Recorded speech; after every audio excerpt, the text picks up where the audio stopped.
I have really struggled with my mental health over the past 10 years. I have social and generalised anxiety disorder as well as clinical depression, or I have had clinical depression. And there's been some really low points through my life. Currently, I'm on medication and I'm out and about a lot more, and my anxiety affects my day-to-day life less, but it's still there.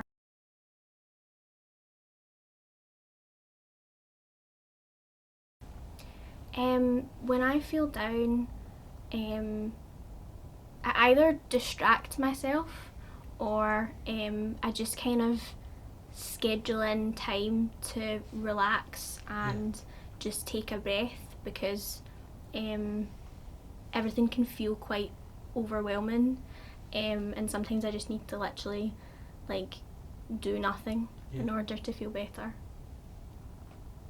And also talking about my mental health, I think, really helps. Because I used to have a lot of internalised stigma, and then it made me feel worse overall. So I just forced myself to talk about it, and then eventually it started to feel better.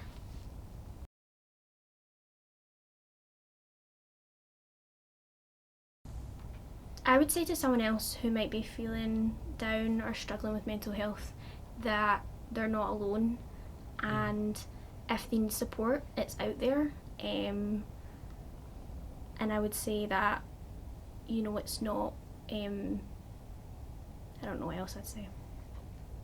That's great. I wanted to reference that Frightened Rabbit lyric there. There's life beyond the one you already know. There's light, but there's a tunnel to crawl through. And but also that's quite depressing. So that has been my life, though. There's light, but there's a tunnel to crawl through. That's my new catchphrase.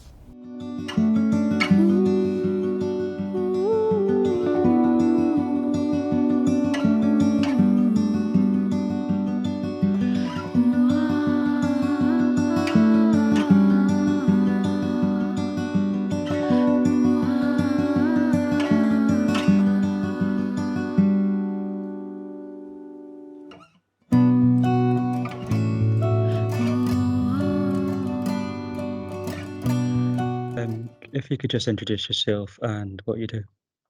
Absolutely. Hi, my name's Laura. I work for Ayrshire College. I have been in the role of Student Services Advisor on the Ayr campus now since 2014. The kind of role Student Services kind of offer is pastoral guidance and support. So we offer support to all students at all levels at the college, and a lot of the support that we offer is obviously around mental health, and we can also do a lot of signposting and referral into both internal support within the college, but also external organisations and agencies as well.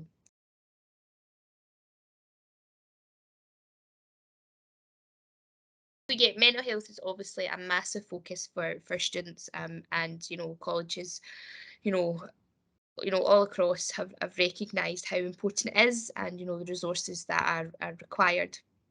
I mean, obviously, we're a lot more open and to the fact that that this is something that has to be spoken about, and there has to be support there. Ayrshire College are very lucky in the fact that we're quite unique. We're the only college that has their own mental health liaison officer.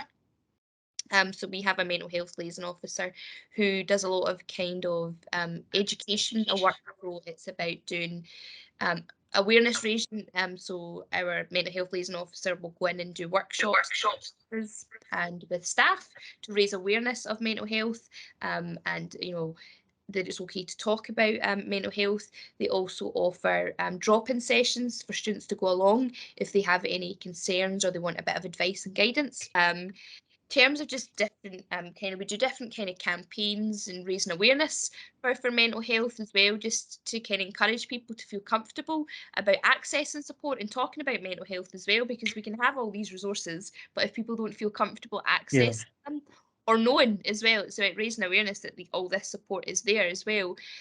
So the sports students did have done a campaign. I think it's two or 3 years now. It's called Pass the Positivity, and they do quite a lot, and obviously using sport and fitness. The sound and music students, they did a campaign where they released a single, and it was in relation to mental health.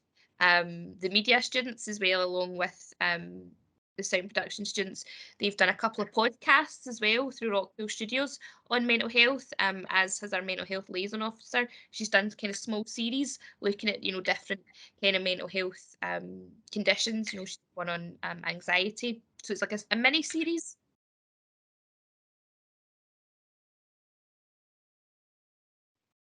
Yeah, definitely the pandemic has had a massive impact on people's mental health, just through a whole host of reasons, isolation, changes to routine, the financial impact, also being away from, routines, having to come back into college after being away for so long. If you've not been able to access your regular services, things, face-to-face services, counselling, mental health appointments, things like that, obviously is going to have a knock-on effect. So I've definitely seen an increase there. But life is difficult. It is challenging, and then to throw in college into that as well, and pressures and difficulties that come with that.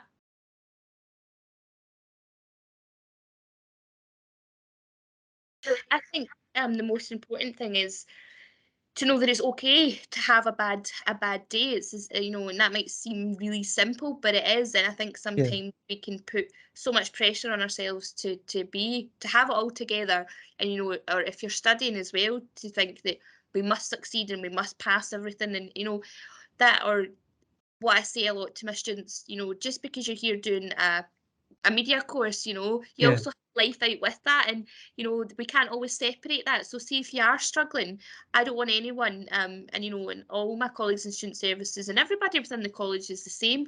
We don't want anyone to think because they're struggling with their mental health that if something has to give in life, it has to be college, because everybody comes to college for a reason. It's clearly something that they want to achieve, or they're passionate about. So just because you're struggling with your mental health doesn't mean you have to give up on your hopes and your dreams.